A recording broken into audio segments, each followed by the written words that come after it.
చనిపోతున్న తెలుసు కూడా వర్గీకరణ. ఆ సమయానికి సిపిఐ నారాయణ గారు వచ్చారు. సిపిఐ నారాయణ గారు వస్తే ఆయన మాట ఈయనకు అర్థమైంది. సురేందర్ నువ్వేం కాదని అంటే, ఏందన్నా మేము చనిపోతాం కానీ మీ పద్ధతి మంచిగా లేదన్నా, మీరు మా దగ్గరకు వచ్చి సానుభూతి వ్యక్తం చేస్తుండన్నా, సమస్య పరిష్కారం పార్లమెంట్లో ఉన్నదన్నా, మీ పార్టీ పార్లమెంట్లో మాట్లాడతలేదన్నా, చనిపోతూ నాకేమో మధ్యలో వర్గీకరణ ఆపద్దన్న, ఉద్యమాన్ని ఆపద్దన్న, జాతి భవిష్యత్తు దాని మీద ఆధారపడి ఉన్నదన్నా, మేము చచ్చిపోయినా పర్లేదన్నా అని ఒకవైపు అంటూ, నారాయణ గారు వస్తే నువ్వు నారాయణ గారిని ఆ సమయంలో కూడా మీరు ఇక్కడ మా దగ్గర సానుభూతి వ్యక్తం చేస్తున్నారు కానీ మాట్లాడాల్సిన చోట మీరు అక్కడ మాట్లాడతలేరన్నా, మీరు మాట్లాడాలన్నా మాకు తరపున అని ఆయన మాట్లాడు.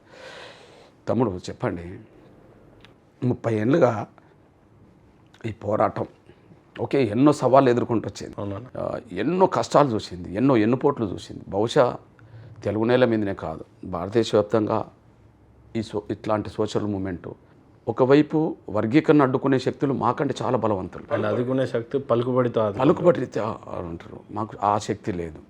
రెండో వైపు ఆయా సందర్భంలో పాలక వర్గాలే ఎంఆర్పిఎస్ ఉద్యమాన్ని జీర్ణించుకోలేకుండా మళ్ళా ఉద్యమాన్ని చీల్చడానికి జరిగిన ప్రయత్నాలు, అంటే ఉద్యమంలోనే ఎన్నో కుట్రలు. మరొక వైపు పాలకుల నిర్బంధాలు, కేసులు.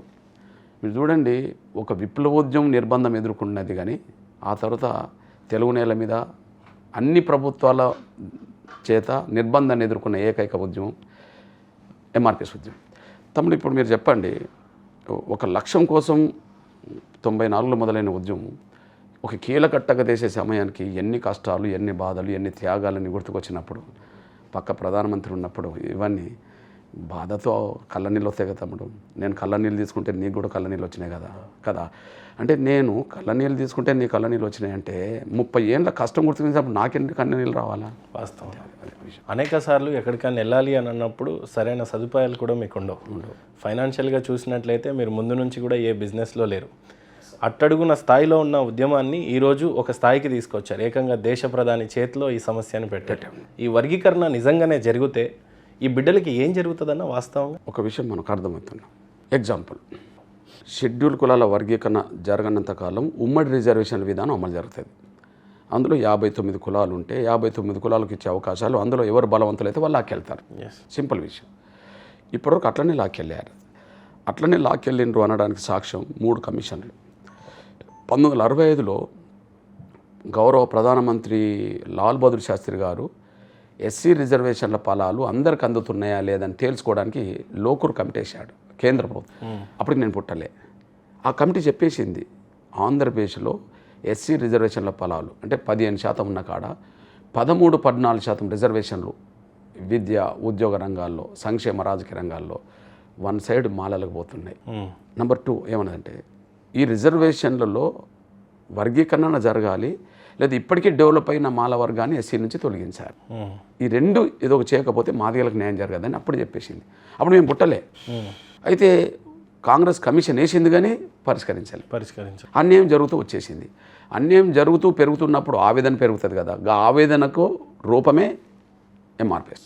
ఆ తర్వాత చంద్రబాబు నాయుడు గారు మళ్ళీ కమిషన్ వేశారు, గౌరవం ఉమ్మడి Andhra Pradesh 96లో justice Ramachandra commission report ఇచ్చేసింది. ఉదాహరణకు అప్పుడున్న అందుబాటులో ఉండబడే ఉద్యోగాల లెక్క ప్రకారం షెడ్యూల్ కులాల్లో మాల కులస్తుల ఉద్యోగస్తుల సంఖ్య 72,000 అవుతే మాదిగ ఉద్యోగస్తుల సంఖ్య 18,000, ఇంకొక ఉపకులాలకు సంబంధించిన వాళ్ళ సంఖ్య 2,000. ఇప్పుడు ఉమ్మడి ఆంధ్రప్రదేశ్లో మెజార్టీ జనం మాదిగలే. మరి మాదిగలకు రావాల్సిన అవకాశాలు ఎన్ని? 18 వచ్చినాయి. ఆ 18 కూడా గ్రూప్ 1, గ్రూప్ 2 ఇందులో లేవు. వాళ్ళ 4th క్లాస్ ఎంప్లాయీస్, స్వీపర్లు ఉండే కాడ, పారిశుద్ధ్య కార్మికులుగా ఉండే కాడ వాళ్ళని కూడా ఇంలేసిండ్రు. వీళ్ళకి ఇక్కడనే అన్ని రంగాల వ్యవస్థలు వాళ్ళు వెళ్ళిపోయిండ్రు. కాబట్టి అప్పుడు ఏం చెప్పింది, ఉద్యోగ విద్య అవకాశాల్లో ఉదాహరణకు 15% రిజర్వేషన్లో కూడా ఒక డాక్టర్ సీట్లు వచ్చినాయి అనుకో, ఏ మెడికల్ కాలేజ్కి వెళ్ళినా 13-14 అటు పోయేది, ఒకటే ఇటు వచ్చేది. ఒకటి రాని కాలేజీలు కూడా ఉంటాయి. అంటే ఎడ్యుకేషన్లో, ఎంప్లాయ్మెంట్లో మేము వెనుకబడ్డాం. సంక్షేమ పథకాల్లో ఎవరైతే ఆఫీసర్లు ఉన్నారో, ఎవరైతే రాజకీయ చట్టసభలో వాళ్ళు ఉన్నారో వాళ్ళ వర్గానికి దోసుకెళ్ళడానికి దారితీసింది. అంటే ఎడ్యుకేషన్లో వెనుకబడ్డం, ఉద్యోగాల్లో వెనుకబడ్డం, సంక్షేమంలో వెనుకబడ్డం, రాజకీయంగా మాకు అవకాశం లేదు. ఇదంతా ఎవరు చెప్పిండ్రు? రామచంద్ర కమిషన్ చెప్పి. మేము పుట్టకముందు లోకర్ కమిషన్ చెప్పింది, పరిష్కారం దొరకలే, మాకు అన్యాయం పెరుగుతూ వచ్చింది కాబట్టి ఉద్యమం వచ్చింది. ఉద్యమం వచ్చినప్పుడు బాబు గారు కమిషన్ ఇచ్చిండు. కమిషన్ అదే చెప్పింది. ఏం చెప్పింది? ఇప్పటికైనా బీసీల్లో కేటగరైజేషన్ ఉన్నట్టుగానే ఎస్సీలో కేటగరైజేషన్ చేయాలి అని చెప్పి. ఓకే. నెంబర్ 2 కేటగరైజేషన్ జరిగింది. ఇప్పుడు మీరు తీసుకుతున్నా కేటగరైజేషన్ లేనప్పుడు ఒక 50 ఏళ్ళు మాకు వచ్చిన ఉద్యోగాలు 18,000, వాళ్ళకు వచ్చిన ఉద్యోగాలు 72,000 అనుకుందాం. లెక్క నేను చెప్పే లెక్కలు కాదు, కమిషన్ రిపోర్ట్.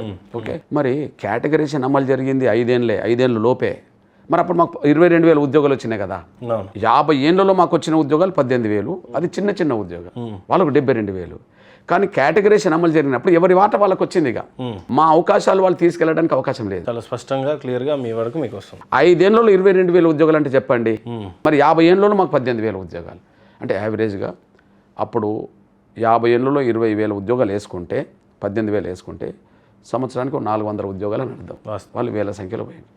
కానీ ఇదే వర్గీకరణ జరిగిన 5 ఏళ్ళు, ఇంకా 5 ఏళ్ళు కూడా లేదు సరిగా, 5 ఏళ్ళలో 22,000 ఉద్యోగాలు అంటే 4,400 ఉద్యోగాలు సంవత్సరానికి వచ్చినాయి. అప్పుడు 400 ఉద్యోగాలు, ఇప్పుడు 5,400 ఉద్యోగాలు వేసుకోండి. మరి 100లో ఉన్న వాళ్ళం వేలలో రావడానికి కారణం ఏంటంటే వర్గీకరణ ద్వారా. ఓకే, ఇప్పుడు మెడికల్ కాలేజీలో ఆ 5 ఏళ్లలో 15 సీట్లు ఉన్న కాడ 7-8 సీట్లు, 8-9 సీట్లు మాదిగలకు వచ్చేసినాయి. ఒకటి ఎక్కడ, 8-9 ఎక్కడ. ఇట్లా మాకు న్యాయం జరిగింది. అందువల్ల వర్గీకరణ లేకపోతే నష్టం జరుగుతుందని, వర్గీకరణ వస్తేనే న్యాయం జరుగుతుందని రుజువైంది. ఇక తర్వాత వర్గీకరణ రద్దు అయింది కదా. రద్దు అయిన తర్వాత మళ్ళీ కేంద్రము ఉషా మేర కమిషన్ వేసింది. ఎవరు? మన మన్మోహన్ సింగ్ గారి ప్రభుత్వం. ఉషా మేర కమిషన్ చెప్పింది, 2 చెప్పింది. నెంబర్ 1, వర్గీకరణ ఉన్నప్పుడే అందరికీ మేలు జరిగింది. ఇది చరిత్ర. వర్గీకరణ రద్దయిన కాంచి మళ్ళీ వీళ్ళకి అన్యాయం జరుగుతుంది. అంటే వర్గీకరణ లేని కాలం అంతా మాకు అన్యాయం జరిగిన కాలమే ఉన్నది, వర్గీకరణ అమలు జరిగిన కాలమే మాకు మేలు జరిగిన కాలం ఉంది. కాబట్టి పరిష్కారం అనేది వర్గీకరణ ద్వారా తప్ప ఇంకో పరిష్కారం లేదనే విషయం రుజువు అవుతుంది. గడిచినటువంటి కొన్ని ఏళ్ల పాటు అటు 10 సంవత్సరాలేమో కేసీఆర్ గారు అధికారంలో ఉన్నారు, ఇక్కడ జగన్మోహన్ రెడ్డి గారు అధికారంలో ఉన్నారు. ఈ వర్గీకరణ విషయంలో కేసీఆర్ గారు ఎలా స్పందించారు, ఒక పక్క జగన్ గారు ఎలా స్పందించారు అని అంటే ఏం చెప్తారు? కేసీఆర్ గారు అనుకూలం అంటూనే నిర్లక్ష్యం చేశాడు. ఇక్కడ అనుకూలం అనడానికి అవకాశం లేదు, ఇక్కడ తేడా ఉన్నది. కేసీఆర్ గారు అనుకూలం అంటూనే నిర్లక్ష్యం చేశాడు. కొన్ని సందర్భాలు మా మీద గట్టిగా ప్రశ్నిస్తే మమ్మల్ని జైల్లో కూడా పెట్టేశాడు. మీ అందరు తెలుసు. ఎగ్జాంపుల్, షెడ్యూల్ కులాల వర్గీకరణకు అనుకూలమే అన్నాడు. ఒక ఉదాహరణ తీసుకొస్తున్నాను నేను. 2017 నవంబర్ 6న అన్ని జిల్లాల్లో ధర్నాలు జరుగుతున్నాయి, వర్గీకరణ మీద త్వరగా నిర్ణయం చేసుకోవాలి అని చెప్పి అసెంబ్లీలో. ఆ రోజు భారతి మాదిగానే మన మాదిగల అమ్మాయి ఉద్యమంలో భాగంగా అక్కడికి వచ్చి పోలీసుల తోపులాట్ల కింద పడి చనిపోయింది. మీకు తెలుసు. అంటే ప్రాణాలు ఎట్లా పోతున్నాయో చెప్తున్నాను. ఇట్లా నినాదాలు ఇస్తూనే కింద పడి చనిపోయింది తోపులాట్లు. ఆ రోజు కేసీఆర్ గారు అంటే అనుకూలం అంటూనే ఎట్లా నిర్లక్ష్యం చేస్తారో చెప్పడానికి చెప్తున్నాను. ఆ రోజు కేసీఆర్ నిండు శాసనసభలో ఎస్సీ వర్గీకరణ ఆలస్యం జరుగుతుండడం వల్లనే మాదిగల్లో ఆవేదన పెరిగి ఉద్యమాలకు వచ్చింది, అనుకోకుండా దురదృష్టవశాత్తు అమ్మాయి చనిపోయింది, నాకు బాధ ఉన్నది, ఈరోజు అసెంబ్లీ సమావేశం కూడా ఆపేస్తా అని చెప్పి ఉన్నాడని. జానారెడ్డి గారు అప్పుడు ప్రతిపక్ష నాయకుడు. జానారెడ్డి గారు మీరు రెడీగా ఉండండి, 2 రోజుల్లో ప్రధానమంత్రి అపాయింట్మెంట్ తీసుకొని అఖిలపక్షం ఢిల్లీకి వెళ్ళి వర్గీకరణ సమస్య త్వరగా పరిష్కరిద్దాం అంతే అని అన్నాడు. ఇది నిండు శాసనసభలో డెడ్ బాడీ హాస్పిటల్లో ఉన్నది, నిండు శాసనసభలో మాట్లాడినమాట. అందరూ ఏమనుకుంటారు, అరే ఒక చనిపోయిన శవం అక్కడ ఉండగానే ఇంత మాట అసెంబ్లీలో మాట్లాడింది కదా, కేసీఆర్ ఆ మాట నిలబెట్టుకుంటాడని అనుకున్నాను. నిలబెట్టుకోలే. నెల గడిచిపోయింది. నెల గడిచిపోయిన తర్వాత ఎంఆర్పిఎస్ ఒక ర్యాలీ చేసింది, ఉద్యమం చేసింది. ఎస్సీ వర్గీకరణకు అఖిలపక్షం తీసుకెళ్తా అన్నారు కదా, 2 రోజులు అన్నారు మీరు, నెల రోజులు కూడా గడిచిపోయింది, తొందరగా వెళ్ళండి అని ఢిల్లీకి వెళ్ళమని చెప్పి. ఇప్పుడు తెలంగాణ రాష్ట్రం సాధించడానికి మిలియన్ మార్చులు జరిగినాయి, సాగరహారాలు జరిగినాయి, ఇంకోటి జరిగినాయి, యుద్ధమే జరిగింది. ఓకే, కానీ మేము ప్రదర్శన చేశాం, ఒక ప్రజాస్వామ్యంలో ప్రదర్శన చేశాం. ప్రదర్శన మీదనే పోలీసులతో లాఠీచార్జ్ చేయించాడు, రాత్రి మమ్మల్ని అరెస్ట్ చేయించాడు, తీసుకెళ్ళి పోలీస్ స్టేషన్లో పెట్టించాడు, తెల్లారి కేసు పెట్టించాడు. ఆ కేసులో బెయిల్ రాకుండా వాళ్ళు ఆర్గ్యుమెంట్ చేశారు. చివరికి మమ్మల్ని 4 రోజులు జైల్లోకి వెళ్ళాం. 4 రోజులు జైల్లో ఉన్న తర్వాత మళ్ళీ బెయిల్ తీసుకొని బయటకు వచ్చినాక మా ఆఫీసులో కూర్చుంటే మళ్ళీ ఆఫీస్ చుట్టూ మళ్ళీ పోలీసులు మోహరించి ఆఫీసులో ఉన్న వాళ్ళని నన్ను తీసుకెళ్ళి మళ్ళీ జైల్లో పెట్టాడు. మళ్ళీ 2 నెలలు జైల్లో ఉన్నాడు. ఆ జైల్లో ఉన్నప్పుడు సోదరులు కిషన్ రెడ్డి గారు అసెంబ్లీలో, మా స్నేహితుడు శ్రేయభిలాషి, మీ అందరు తెలుసు, 30 ఏళ్ళ స్నేహానికి గుర్తు కిషన్ రెడ్డి గారు, ఆయన అసెంబ్లీలో మాట్లాడిండు. మీకు తెలంగాణ ఉద్యమం జరుగుతున్న సమయంలో మీరు ఆమరదీక్ష చేస్తే మీకు నిమ్మరసం ఇచ్చిన దాంట్లో కృష్ణమాది గారు ఉన్నారు. తెలంగాణ ఉద్యమాన్ని ముందుకు నడపడంలో ఆయన పాత్ర ఉన్నది. మళ్ళీ మీరు పదే పదే కృష్ణమాది గారిని ఇబ్బంది పెట్టి అరెస్ట్ చేసి జైల్లో పెడుతుంటే మంచిది కాదంటే కేసీఆర్ గారు అసెంబ్లీలో ఉన్న మాట మీరు రికార్డ్ తెచ్చుకోండి. అవును, మందకృష్ణ గారిని నిర్దాక్షిణ్యంగా అని చేశాను, భవిష్యత్తులో కూడా అని చేస్తాను 100%. మందకృష్ణ పని అయిపోయింది అన్నాడు. ఇప్పుడు ఆయనకు నిమ్మరసం ఇచ్చింది మనమే. మేము రోడ్డు మీదకి వచ్చి ఒక ధర్నో ప్రదర్శన చేసినామంటే మీరు తొందరగా వెళ్ళండి అని, 2 రోజులన్నా మీరు వెళ్ళలేదు వెళ్ళండి అని అనడానికి కూడా మేము స్వేచ్ఛ లేకుండా అరెస్ట్ జైలు పెట్టేశాడు. ఇప్పుడు మీరు చెప్పండి, కేసీఆర్ గారు అనుకూలం అనడానికి మాట్లాడిండు, కానీ అనుకూలం అంటే మరి పోయిండా? ఓకే, ఇప్పుడు ఆయన అప్పుడే పోయిండు అనుకో, 2017 నవంబర్ 6 అంటే అప్పుడే పోయిండు అనుకో, 2018 పోయిండు అనుకో, ఇప్పటిదాకా ఎందుకు ఉంటుంది? కేంద్రం మీద కొంత ఒత్తిడి పడేది కదా, అన్ని పార్టీలు అందులో బీజేపీ కూడా రావాల్సి వస్తుంది కదా, అఖిల పక్షం అంటే బీజేపీ కూడా రావాల్సి వస్తుంది. కాబట్టి ప్రభుత్వం పోయి బీజేపీ పోయి అన్ని పార్టీలు పోయిన తర్వాత సానుకూలంగా నిర్ణయం తీసుకోవడానికి అవకాశం ఉన్నది కదా అక్కడ. అంటే అనుకూలం అంటూనే నిర్లక్ష్యాన్ని ఎండగడితే నిర్బంధం మా మీద పెరిగింది. ఇక ఇక్కడ విషయం వచ్చేటప్పుడు జగన్మోహన్ రెడ్డి గారు మీరు గమనించండి, అంతకుముందు వాళ్ళ తండ్రి ఉన్న సమయంలో ఈయన కాంగ్రెస్లో ఉన్నప్పుడు వర్గీకరణకు అనుకూలమే. సాక్ష్యం ఏంటిది? మీ సోదరుడు చెప్తున్నా, అనుకూలమే. ఉదాహరణకు ఒకరోజు నేను యూపీఏ ప్రభుత్వంలో కేంద్ర న్యాయశాఖ మంత్రి అప్పుడు వీరప్ప మొయిల్ గారు ఉన్నారు. వీరప్ప మొయిల్ గారికి నేను వినతి పత్రం ఇవ్వడానికి వెళ్ళాను అక్కడ పార్లమెంట్లో. ఆ సమయానికి జగన్మోహన్ రెడ్డి గారు వచ్చారు. వస్తూ అనంతపురం ఎంపీ అప్పుడు వెంకటరామరెడ్డి తీసుకొని వచ్చారు. నన్ను చూసి కృష్ణ ఇక్కడ ఉన్నవేంది అన్నాడు. కేటగరేషన్ మీద లా మినిస్టర్ కదా, ఒకసారి వినతి పత్రం ఇవ్వడానికి వచ్చినా అన్నా. ఉన్నదాన్ని దగ్గర ఉన్నది, ఉన్నదాన్ని లేచి నిలబడి ఇచ్చాను. అది చూస్తే ఏమన్నాడంటే, ఇది నీ ఒక్కడిదే కాదన్నా, ఇది నాన్న డ్రీమ్. జగన్ గారు అన్న, ఇది నాన్న డ్రీమ్ అన్న, ఖచ్చితంగా నీతో నేను కూడా కలిసి వస్తా అని చెప్పి, ఇది నాన్న ఆశయం, నేను కూడా కలిసి వస్తా అని చెప్పి సంతకం పెట్టిండు. తను సంతకం పెట్టడమే కాకుండా అనంతపురం ఎంపీ వెంకటరామరెడ్డి కూడా సంతకం పెట్టించిండు. వినతి పత్రం న్యాయశాఖ మంత్రికి ఇచ్చాం. అంటే అనుకూలం అనడానికి చెప్తున్నా నేను. నెంబర్ 2 చెప్తున్నా, రాజశేఖర్ గారు చనిపోయిన తర్వాత, రాజశేఖర్ మళ్ళీ చనిపోయిన తర్వాత, అప్పుడు వినతి పత్రం ఇచ్చినప్పటికీ చనిపోయాడు. రాజశేఖర్ చనిపోయిన తర్వాత ఓదార్పు యాత్ర చేస్తున్నాడు కదా, నెల్లూరు జిల్లా ఆత్మకూరులో ఉన్నప్పుడు ఎస్సీ వర్గీకరణ మీద కేంద్రానికి ఒక లేఖ రాయమని చెప్పి నేను కార్యకర్తలు పంపాను. రాయలసీమ, పులివెందుల అందరినీ పంపేశాను. నెల్లూరు వాళ్ళు కూడా పోయింది, ఆత్మకూరులో ఉన్నారు.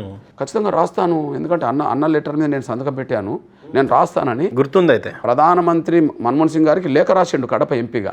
అది అనుకూలమే. నెంబర్ 2. నెంబర్ 3, ఎస్సీ వర్గీకరణ మీద ఈయన పార్టీ పెట్టిన తర్వాత నేను ఒకరోజు లోటస్ పండ్లో కలిశాను. అప్పుడు నాకు కృష్ణన్న, నీకు రాజ్యసభ ఇస్తా, నువ్వు రాజ్యసభకి వెళ్ళే అన్నాడు. నాకు రాజ్యసభ వద్దు బ్రదర్, ఈ వర్గీకరణ ఉద్యమాన్ని ఇట్లా నేను అడుగుతానని చెప్పాను. అది అయిపోయింది, ఆయనకు తెలుసు. మరి ఎందుకు వచ్చినావు అన్నాడు. మీరు కాంగ్రెస్లో ఉన్నప్పుడు నా లెటర్ మీద సంతకం పెట్టిండ్రు, మీరు లెటర్ రాసిండ్రు కాంగ్రెస్ ఎంపీగా, కానీ ఇప్పుడు పార్టీ పెట్టిండ్రు కదా, మరి మొదటి ప్లీనరీ తీర్మానం, అది మొదటి ప్లీనరీ సమావేశాలు ఇడుపులపల్లి జరుగుతున్నాయి కదా తండ్రి సమాసాక్షిగా, మరి మీరు పెట్టిన పార్టీలో వర్గీకరణ అంశం అనుకూలంగా ఉంటుందా లేదా అని అన్నా. ఉంటుంది, ఇది నాన్న ఆశయం కదా, ఉంటుంది అన్నాడు. మీరు అక్కడ తీర్మానం పెట్టమని చెప్పాను. ఇడుపులపాయలో జరిగిన ప్లీనరీ సమావేశంలో మొదటి ప్లీనరీలో తీర్మానం కూడా పెట్టేశాను. ఇప్పుడు చెప్పండి, వర్గీకరణకు అనుకూలమే. కానీ మరి ఆంధ్రప్రదేశ్ ముఖ్యమంత్రిగా వర్గీకరణకు అనుకూలంగా ఒక స్టెప్ ముందుకేయకపోను, ఒక సందర్భంలో వర్గీకరణకు వ్యతిరేకంగా కామెంట్ చేశాడు అసెంబ్లీలో. ఎట్లా చేశాడు? చంద్రబాబు నాయుడు గారి మీద ఏదో మాట్లాడుతూ కాపుల సబ్జెక్టు చర్చకు వచ్చింది. కాపుల సబ్జెక్టు మీద చర్చకు వస్తే కాపుల సబ్జెక్టు మీద ఆన్సర్ చేయాల్సిన జగన్మోహన్ రెడ్డి గారు ఆయన మళ్ళీ రివర్స్ తిరిగేమనంటే, అసలు నువ్వు మాలమాదిగలు చీల్చావు, వర్గీకరణ రద్దు, వర్గీకరణ రాజ్యాంగం ఒప్పుకోదని తెలుసుకున్నా కూడా నువ్వు వర్గీకరణ చేసి మాలమాదిగలు చీల్చావు. వర్గీకరణ ఎట్లా జరుగుతుంది అనుకున్నావు? నువ్వు మాలమాదిగలు చీల్చడం కోసం చేసినావు తప్ప వర్గీకరణ పరిష్కారం కాదని చెప్పేశాడు అతను ఓపెన్గా. అది మొన్న ముఖ్యమంత్రి తర్వాత కదా, మరి ముఖ్యమంత్రి కాకముందే లెటర్ మీద సంతకం పెట్టిండు కదా వర్గీకరణకు అనుకూలంగా. తీర్మానం పెట్టింది కూడా ఆయన ముఖ్యమంత్రి కాకముందే కదా, ఇప్పుడేమో కాదు అని లెటర్ రాసింది అప్పుడే కదా. మరి రాజ్యాంగ విరుద్ధం అని చెప్పి నువ్వు ముఖ్యమంత్రిగా మాట్లాడుతున్నావు కదా, రాజ్యాంగ విరుద్ధం అనే అంశం మీద నువ్వు ఎందుకు లేఖ రాసినావు, నువ్వు ఎందుకు లెటర్ మీద సంతకం పెట్టినావు, నువ్వు ఎందుకు ప్లీనరీ సమావేశాలు తీర్మానం చేసినావు అంటే, ఇప్పుడు చూడండి, ఇప్పుడు సుప్రీంకోర్టులో విచారణ జరగబోతుంది అనుకుందాం.